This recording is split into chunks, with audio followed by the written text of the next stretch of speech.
আপনার জীবনের শত্রু আপনার যতটা ক্ষতি না করবে, আপনার ছোট্ট ছোট্ট কয়েকটা ভুল তার থেকে অনেক বেশি ক্ষতি করে দিতে পারে। আমাদের জীবনে আমরা কিভাবে নিজের সর্বনাশ নিজেরা করি তা আজ কয়েকটি কথার দ্বারা আপনারা বুঝতে পারবেন। আলোচনাটি ভালোভাবে শুনুন, প্রত্যেকটি পয়েন্ট অত্যন্ত গুরুত্বপূর্ণ। আমরা আমাদের জীবনের ভুলগুলোকে নিয়েই, আমাদের যে সমস্ত ত্রুটিগুলো আমাদের জীবনকে ক্ষতি করে সেগুলো নিয়েই টোটাল ভিডিওটিতে আজকে কথা বলবো। নিজের জীবনের যদি সর্বনাশ না চান, যদি ক্ষতি না চান, তাহলে সঙ্গে থাকুন এবং এই কথাগুলো শুধু শোনা নয়, মেনে চলার চেষ্টা করুন। নাম্বার 1, ভুল লোককে বিশ্বাস করা। আমি আমার এক বন্ধুকে চিনি, প্রবীর। সে তার বন্ধুর সঙ্গে একটা জমি রেজিস্ট্রি করেছিল। বন্ধুর সঙ্গে একটা জমি, একটা জায়গা দুই বন্ধু মিলে রেজিস্ট্রি করেছিল, একটা দলিল। বন্ধুরা কি করে, প্রবীরের বন্ধু অশোক একটা সময় সেই দলিল ব্যাংকে জমা রেখে কয়েক লাখ টাকা লোন নেয়। দেনার দায়ে সেই জমিটা বন্ধক আর সে ছাড়াতে পারে না। এবং একটা সময়ে প্রবীর কিন্তু জানতো না, অশোকের এই কীর্তি। একটা সময় তাদের দুজনের মধ্যে এতটাই শত্রুতা, এতটাই তিক্ততা বৃদ্ধি পায় যে ওই লোনের টাকার অর্ধেক অংশ প্রবীরকে শোধ করতে হয়। এটা হলো ভুল জায়গায় বিশ্বাস করা। অবশ্যই আপনি কাকে বিশ্বাস করছেন, কার সঙ্গে চলছেন, এ বিষয়টা আপনার ভাবা দরকার। আপনার গোপন কথাগুলো হয়তো ফাঁস করে দিয়ে আপনার বিরুদ্ধেই সেটাকে অস্ত্র হিসেবে ব্যবহার করতে পারে আপনার প্রিয় বন্ধুটি। একজন হাসছে আপনার সামনে, বসে বসে কথা বলছে, গল্প করছে, আপনি তাকে বিশ্বাস করলেন না। হয়তো সে পেছনে ছুরি নিয়ে বসেছে আপনার সর্বনাশ করার জন্য। এই বিষয়গুলো আপনাকে ভাবতে হবে। রাগের মাথায় কোনো সিদ্ধান্ত নেবেন না, কারণ এক সেকেন্ডের রাগ বা কয়েক সেকেন্ডের রাগ আপনাকে সারা জীবন হয়তো পস্তাতে হতে পারে একেবারে কঠিন একটা পরিস্থিতির মধ্য দিয়ে, যেটা প্রণব করেছে। পরিবারের উপর রাগ করে, অশান্তি, বিভিন্ন কিছু। এর কারণে একটা পরিবারের মধ্যে রাগ করে কী করলো, তার বাড়ির অংশটা, সে যে অংশটা পাবে সেই অংশটাকে বিক্রি করে দিল। ফলে কী হলো, বিক্রি করার পর তো বাড়ি নেই, তাকে ভাড়া বাড়িতে আসতে হলো।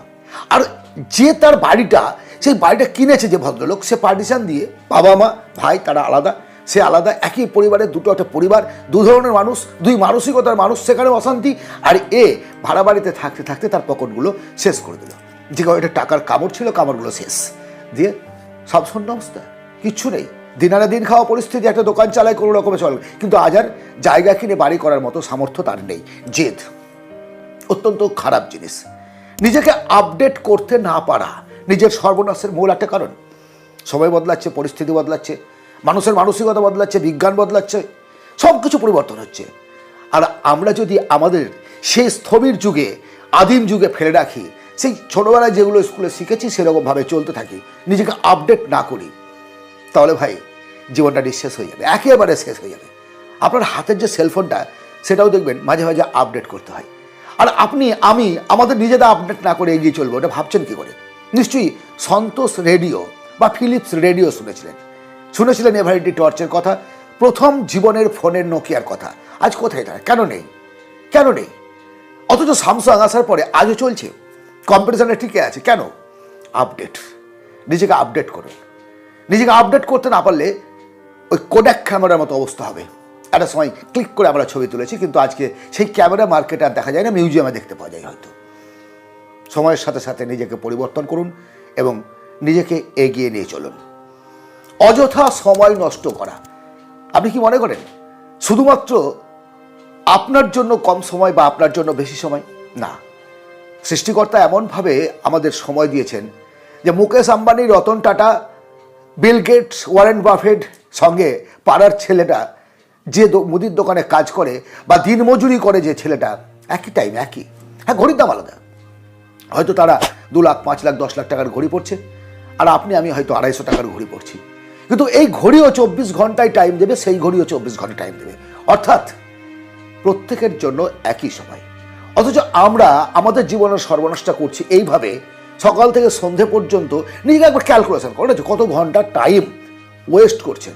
শুধুমাত্র রিল দেখে, মোবাইল দেখে বলছি না, গল্প করে, আজকে করবো না, থাক না, ভাল লাগছে না, মনটা খারাপ লাগছে, কালকে করব, এইভাবে বাহানাবাজি করতে গিয়ে কতটা আমরা আমাদের জীবনের সময় নষ্ট করছি। সবাই আপনাকে ক্ষমা করবেন। আপনি ইচ্ছে করলে পারবেন যে মুহূর্তে ক্লিক করে আমার ভিডিওটা দেখছিলেন সেই মুহূর্তে ফিরে যেতে? না, ভিডিওটা পারবেন, কিন্তু টাইমটার কথা বলছি আমি।